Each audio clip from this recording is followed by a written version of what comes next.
Le REMAO, c'est un réseau des étudiants, comme son nom l'indique, qui a été créé en 1997 au Burkina Faso. Le REMAO aujourd'hui comporte 8 pays. Il s'agit là du Mali, du Burkina Faso, du Niger, de la Guinée-Conakry, du Sénégal, du Bénin, du Togo, la Côte d'Ivoire aussi. Alors, le REMAO a été créé dans un but d'intégration. Faire avancer surtout l'Afrique par les sciences et la culture. Vous savez, le médecin, l'agent de santé, c'est d'abord un être social. Alors, on s'est dit que toute chose qui se passe dans la société n'est peut-être indifférent pour un médecin.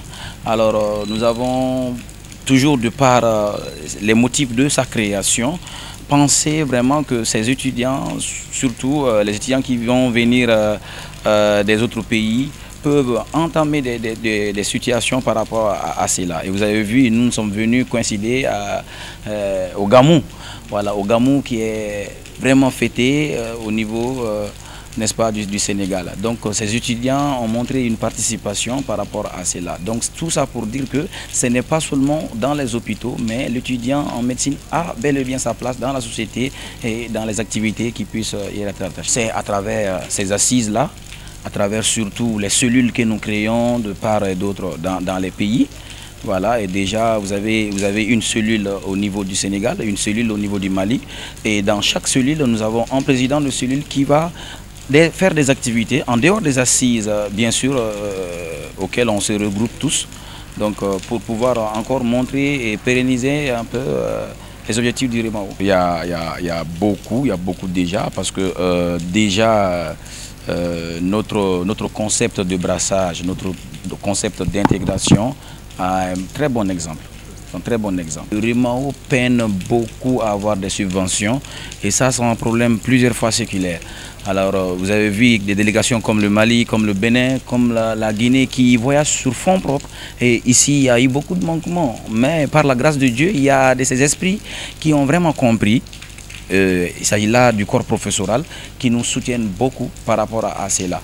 Alors, sinon que pour les déplacements, pour les hébergements, par moment, il faut le concours de nous-mêmes en tant que bureau et souvent, ça rend difficile vraiment la tenue des assises. Nous, on apprécie d'avoir à les abriter. Donc, ils ont eu à choisir le Sénégal, pays de la Teranga, et nous espérons donc qu'ils vont passer un séjour mémorable. Et nous apprécions surtout cet esprit d'intégration, cet esprit sans frontières. Donc, et surtout un point commun qu'on partage, qu'ils partagent entre eux, qui est l'exercice de la médecine, avec toutes les implications. Et j'apprécie beaucoup le thème choisi, donc qui est en rapport avec la communauté, et l'impact sur la communauté, sur la population, qui sont les premiers acteurs à bénéficier. Et je salue vraiment cet état d'esprit, très tôt, d'avoir pris conscience de l'enjeu et de pouvoir donc véhiculer donc cette information. Le seul défi, c'est de l'appliquer. C'est de l'avoir tout au long de son cursus, mais également tout au long de sa fonction médicale, d'en prendre compte et de l'appliquer. C'est surtout ça le plus important. Toute ma fierté de voir ce que les jeunes ont réalisé et qui est un grand pan de l'unité africaine.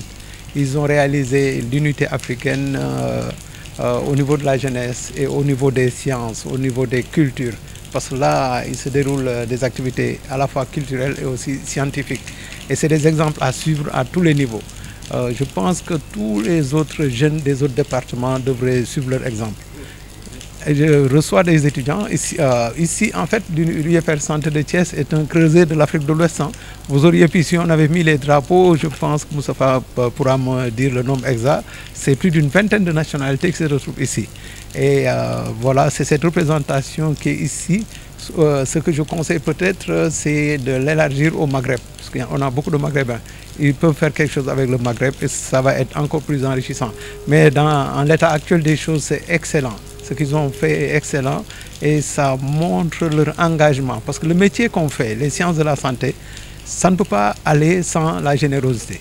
Et là, ils ont arrêté beaucoup d'activités. Ils ont accepté de ne pas prendre de vacances pour vraiment fédérer leurs efforts. C'est tout simplement un excellent levier d'intégration.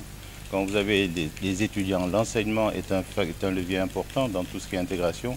Et quand les étudiants s'en mêlent, ça met en avant la jeunesse, ça met également en avant toutes les possibilités de partage et de mixité. Le thème de ces journées où on va parler de la responsabilité sociale des étudiants et leur implication dans le système de santé, c'est une place centrale parce que en tant qu'étudiants, sont des acteurs du système de santé, mais également en tant que futurs praticiens, ils sont également au centre de ça. Et c'est sur eux qu'on peut se baser pour faire des projections dans l'avenir. Je ne pense pas qu'il y ait des obstacles parce que les étudiants en médecine font beaucoup de choses dans le domaine du social.